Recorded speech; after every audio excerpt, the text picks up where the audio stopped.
Redzes zinātne. Sveiki! Šī filma ir par Biomehānikas un fizikālo pētījumu institūta vai vienkārši BUFPI pētījumu virzienu Redzes zinātne. Ja precīzāk, tad BUFPI interesē, kam cilvēki velta savu uzmanību, vai vienkārši kur tie skatās. Piemēram, šis sarkanais aplītis norāda uz to vietu, kur es skatos tagad, kad filma jau ir pabeigta. Bet kur skaties tu? Nu kā to ir iespējams noteikt? Ir divi veidi. Var vienkārši pajautāt un cerēt uz godprātīgu atbildi, un var izmantot īpašas iekārtas, kas ļauj precīzi noteikt un saglabāt video formātā, uz ko tieši tiek fokusēts skatiens. Pie tam ļoti bieži cilvēki paši nemaz nezin, kur skatās un ko redz. BUFPI Redzes pētījumus veic šādi pētnieki: Roberts Paeglis, Kristaps Blušs, kā arī skolēnu lasīt prasmes pētījumu virzienā Madara Orlovska, kas pārstāv Latvijas universitāti šajos pētījumos. Viņi šobrīd pievērsušies šādiem 3 pētāmiem virzieniem. Pirmais – redzes nozīme sasniegumiem sportā. Kāds no tā labums? Šie pētījumi var sekmēt dažādu sporta veidu treniņu programmu pilnveidošanu. Un kā tas notiek? Sportista acu kustības tiek reģistrētas ar video okulogrāfu, kas izmanto infrasarkanā starojuma atspulgu. Rezultātā ir iespējams redzēt šādu video, kur sarkanais krustiņš norāda tieši, kur skatās sportists. Acu kustību dati tiek analizēti kopā ar rezultatīvitāti attiecīgajā sporta veidā. Otrais pētījumu virziens – lasīt prasmes analīze un uzlabošana skolēnu vidū. Kāpēc tas jāpēta? Redzot, kam un kurā brīdī skolēni pievērš uzmanību mācību grāmatās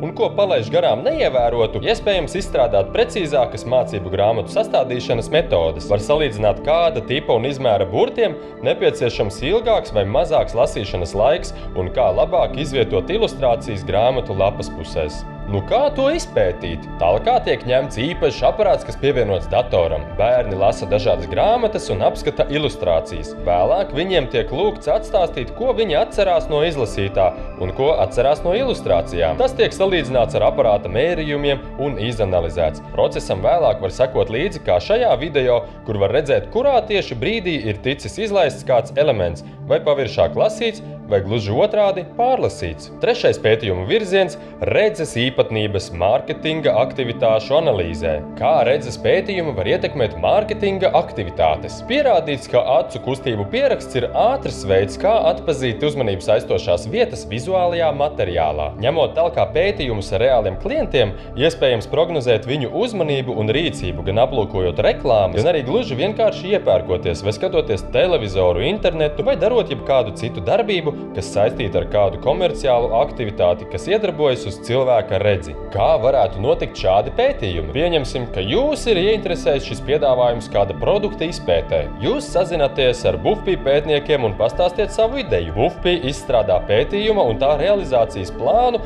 gan tehnisko līdzekļu, gan laika, gan nepieciešamā finansējuma ziņā.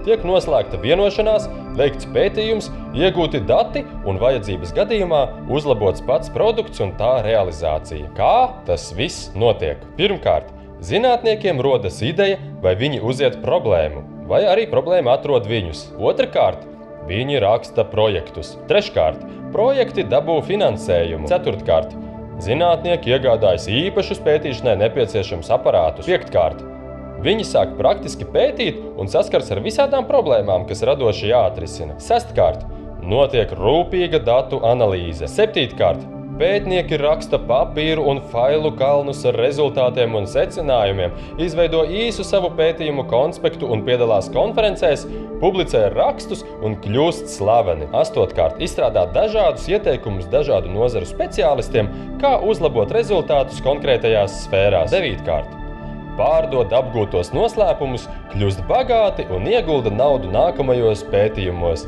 kas cerams atnesīs vēl lielāku slavu, naudu un labumu sabiedrībai. Epilogs. Ja sportistiem jau no mazām dienām māca pareizi izmantot savas uzmanības iespējas sporta laukumā, tad ar laiku iespējams izveidot spēcīgākas sporta komandas starptautiskā līmenī. Ja mācību grāmatas skolām būtu sastādītas saistoši bērniem un to uztverēji, varbūt skolotājiem nenāktos tik bieži atkārtot vienu un to pašu, jo bērns tad pats varētu vieglāk uztvert informāciju no mācību grāmatām. Acis ir cilvēka dvēseles spogulis. Ar šiem pētījumiem iespējams virtuāli sajusties citu cilvēku ādā. Skatoties video, kur redzams, kur skatās cits cilvēks, iespējams pastarpināti apgūt un izanalizēt šī cilvēka pieredzi, kā arī pats sāc vairāk pievērst uzmanību tam, ko tu redzi un pamani. Visu, kas šādā veidā pētāms, nemaz nevar uzskaitīt. Šajā sfērā ir ļoti daudz potenciāla. Kādēļ gan ar šādiem pētījumiem nepieķerties pilsētu infrastruktūru uzlabošanai, satiksmes drošībai, ražošanas optimizēšanai, filmām, internetam, turismam, loģistikai un daudz citām nozarēm. Ja vēlies uzzināt vairāk, nāc uz www.bufpi.lv. Paldies LNT raidījumam Tautas balss, kas atļāva izmantot video materiālus šai filmai.